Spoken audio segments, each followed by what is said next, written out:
Dr. Collins, now you've had a special interest in back pain over the years. Could you give us an explanation of your theories that you've put out in your books? Yes, I got interested in back pain because so many of my neurology patients had it, and that was their main complaint. So I said, there's got to be more to this than just a sprain or strain or chronic arthritis of the back, and there's got to be some other reason that so many people have back pain. Now, they say it's the reason that we all, as human beings, have back pain is we descended from the ape when we walked on all fours and now we stand up.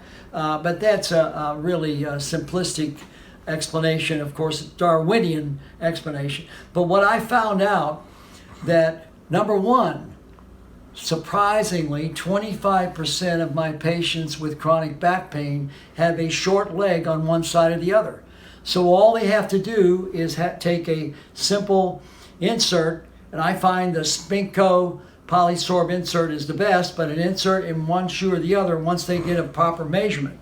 Now you can get that measurement by just a tape measure that your doctor can do, or you can have an x-ray with standing up and lying down so that you can see that your back curves towards the side where the short leg is when you're standing, but it doesn't curve that way when you're lying down. And so there's been a lot of cases of scoliosis, which is a curvature of the spine, that have been misdiagnosed because they didn't know that they had a short leg. The other way to measure it with an x-ray is to take an aluminum ruler and measure it with plain films from the hip all the way down to the feet. And that can be done very easily. I discovered this because I had a patient walk in with a limp in my office in Peoria, Illinois, back in the early 80s, and she just seemed to be sloped over so much that her right shoulder was down, and I thought, well, she has scoliosis. But then I got her on the examining table, and I found that she had 1.25 inches difference from one leg to the other. And so I had x-ray in my office at that time, so we x-rayed her standing up and lying down, and sure enough, when she was standing, she had the curvature of her spine, but when she was lying down, no curvature. So as soon as we built her leg up, her shoe up by a shoemaker, she got rid of her back pain within about 3 to 6 weeks, and she was so thankful. I had a fellow in Peoria, not Peoria, in Portola, California, who rented skis and the ski mobiles, and he came to me when I was the specialist with the Plumas County Hospital up there, Eastern Plumas County Hospital, and we found out that he had a significant shortening of one leg.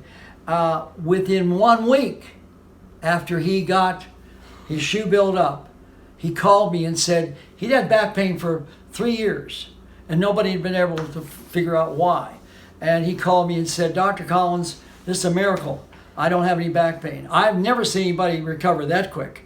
But that was, I just always remember that guy, and he was so thankful that he just couldn't believe it. So that's one thing. Now, the other thing that people are neglecting a lot is the epidurals. And I've done over 2,600 epidurals. But you've got to do them by the caudal approach, the same way. Yeah, women who are having a delivery of a baby, they get a caudal anesthesia. And I was taught by a Viennese neurosurgeon how to do a caudal epidural when I was a medical student. And so for 60 years, I've been using this. We use just ordinary salt water, saline is the technical term for it, back then, and believe it or not, people got relief of their back pain. They didn't get prolonged relief like we do now with corticosteroids, or cortisone is a common lay term. We use a Kenalog or Depomedrol, but we put it in at the base of the spine, and we can use as little as 5 cc's not the 30 cc's that the anesthesiologists are typically using. So people don't, even if you use an anesthetic, they don't get the terrible reactions that they get with the bigger doses. And I wrote a paper and presented that before the American Academy of Orthopedic and Neurological Surgery also. And so you can see that on my website at drdouglascollinsmd.com. But the point is that you only have to use a small amount of xylocaine, which is like Novocaine, an anesthetic, and 40 to 80 milligrams of triamcinolone acetonide, which of course that's the generic name for Kenalog. 80 milligrams is plenty, and you get 6 to 8 weeks of relief at least, and many people get 6 months to a year relief with one shot. You can give as many as 3 shots over a period of 2 to 3 months, and it's not harmful at all, because just think about it, you're only releasing 1 milligram of the cortisone into your system a day with that amount of cortisone. So you're not going to get all the 12 serious side effects of cortisone that you would get if you take it every day. If you took cortisone by mouth every day, 20, 30, 40 milligrams a day. But don't you disagree with taking cortisone every day? I thought you said yes. Yeah. Yes, I do. But that's what I'm saying. Prednisone. Well, prednisone is just one form of cortisone. There's Decadron. There's there's Medrol. Right. There's methylprednisolone, and there's several preparations of cortisone. But this is the other secret that I've discovered with my back pain patients, that if I use alternate day corticosteroids, primarily I use prednisone because it's very cheap, I can avoid all the 12 side effects of cortisone, which are diabetes, hypertension. These are the main ones: diabetes, hypertension, osteoporosis, a round moon face, a hump on their back, yes, weight gain, all those things that are detrimental to your body.